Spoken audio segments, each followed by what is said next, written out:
cyberattaques peuvent toucher tous les hôpitaux. Et il est très important que chaque radiologue sache que ça puisse lui arriver et qu'est-ce qui va se passer. Et nous allons voir successivement avec Géconiah Adacher un hôpital qui a été attaqué. Et qu'est-ce qui s'est passé? Et encore, ça a été probablement parmi les situations les plus douces qu'il y a pu avoir en France. Et nous verrons ensuite finalement le point de vue d'un ancien de l'ANSSI, mais qui a Guillaume, qui a présidé pendant 9 ans l'ANSSI, donc l'instance au niveau national, directement auprès du Premier ministre, je crois, qui suit toutes les attaques cyber dans la santé, mais bien au-delà. Ce qu'on a voulu faire passer aujourd'hui, et qu'on va passer comme message, c'est quoi? C'est que finalement, ça paraît très loin, mais ça peut toucher tout le monde. Et il faut s'y préparer. Il faut s'y préparer, d'une part, en mobilisant les instances de son hôpital ou de sa structure, et en posant les bonnes questions pour que soit mis en place quand même un certain nombre d'outils aujourd'hui qui existent, de procédures, ou quand on est une petite structure, prendre peut-être un prestataire pour assurer ce service parce que c'est essentiel. Et puis aussi, se préparer au jour où ça arrive, c'est-à-dire qu'est-ce qu'on va faire? Comment on va arrêter l'activité? Comment on va travailler à minima? Parce que on aura des patients qui vont continuer à venir en radiologie pour lesquels il faudra faire des examens. Et finalement, comment on va travailler?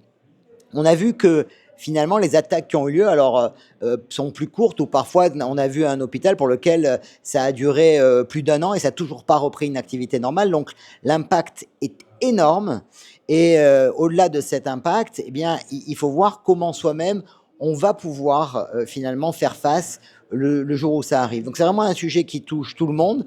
Il est par certains côtés éminemment technique avec des outils informatiques, mais il est aussi humain, associer les équipes, les préparer et faire de ce sujet un sujet vivant pour que le jour où il arrive, on soit en capacité de faire face.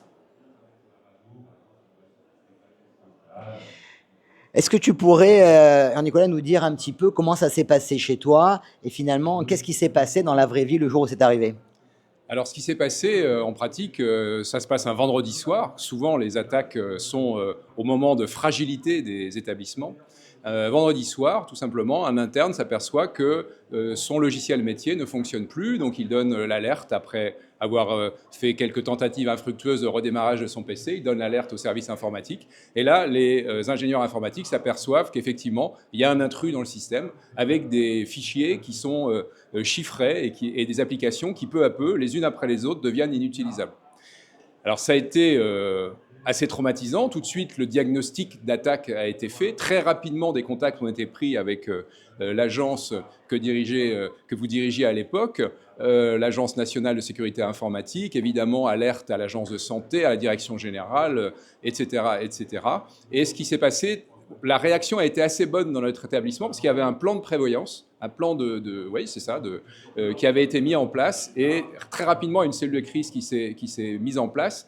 On a tout coupé, le CHU a été totalement isolé, un peu comme on isolerait un fil électrique, et puis tous les personnels ont été conviés à revenir pour, d'une part, avec l'aide de l'Agence nationale de la sécurité informatique, essayer de trouver le coupable finalement et de le neutraliser.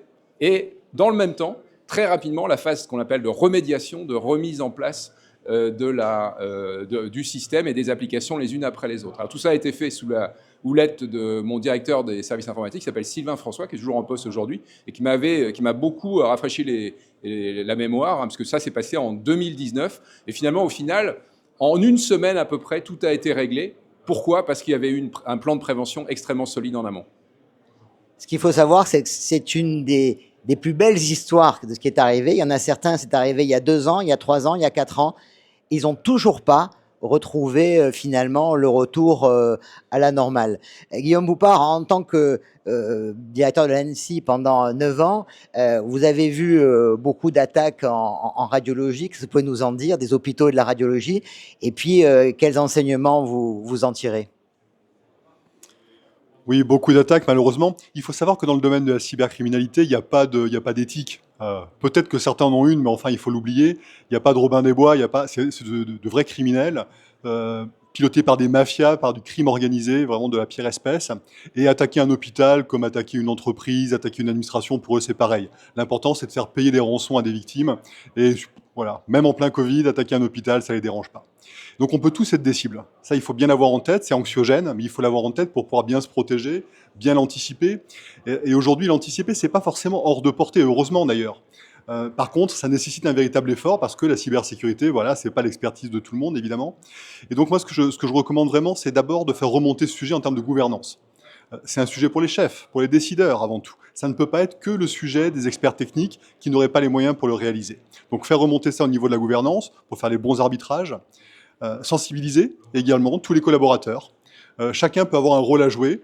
On est tous, voilà, ce sont des moments, les attaques sont souvent des moments où il y a un partage collectif, une vraie solidarité, parce qu'on se sent tous agressés, et c'est normal, et c'est une bonne chose, quelque part, de réagir comme ça. Et se préparer un minimum, c'est quelque chose qui peut faire gagner beaucoup de temps, le jour où il y a un problème. Donc la sensibilisation, apprendre les bases, pas devenir un expert, hein, mais apprendre les bases. Aller par exemple sur un site qui s'appelle cybermalveillance.gouv.fr. Voilà, c'est peut-être la chose à retenir, le conseil à retenir à titre individuel, c'est important. Et puis après, il y a des choses très techniques.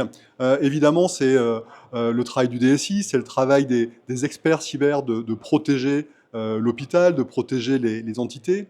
Il y a plein de choses à faire en termes de... Voilà, je ne vais pas rentrer dans le détail, mais c'est un travail d'expert qui doit être audité régulièrement. Et puis la dernière chose, c'est qu'il faut se préparer au pire. C'est parfois dur psychologiquement. On observe une forme de superstition chez certains qui se disent voilà, on va pas y penser comme ça se produira pas. Bah, c'est exactement l'inverse, évidemment, en pratique. Donc se préparer à se dire qu'est-ce qui se passe si jamais il m'arrive la même chose qu'à Rouen?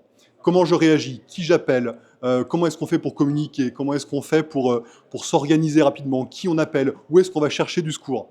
Ça, c'est essentiel parce que au moment de l'attaque, gagner 10 minutes, gagner 1 heure, c'est en général gagner énormément de chances de redémarrer le plus vite possible avec un minimum d'impact. Donc se préparer à ça, parfois le jouer en exercice de crise, se préparer à la communication qui va avec, parce qu'évidemment ça peut être très visible, et dans le domaine de la santé, ça intéresse les médias bien évidemment. Donc se préparer à tout ça, c'est probablement du temps qui ne sera pas perdu et qui permettra, si par malheur les choses arrivent, ce que je souhaite à personne, ça permettra d'être le plus efficace possible. Merci beaucoup, Guillaume. Les radiologues sont au cœur de l'hôpital. Ils sont au cœur du parcours patient et ce sont eux qui sont au cœur du numérique aussi. On doit impérativement être conscient en radiologie, préparer ses équipes et être probablement un levier au niveau des autorités, de l'hôpital, informatique, pour faire évoluer les choses dans l'intérêt de tous et se préparer humainement et de façon informatique à ces crises potentielles.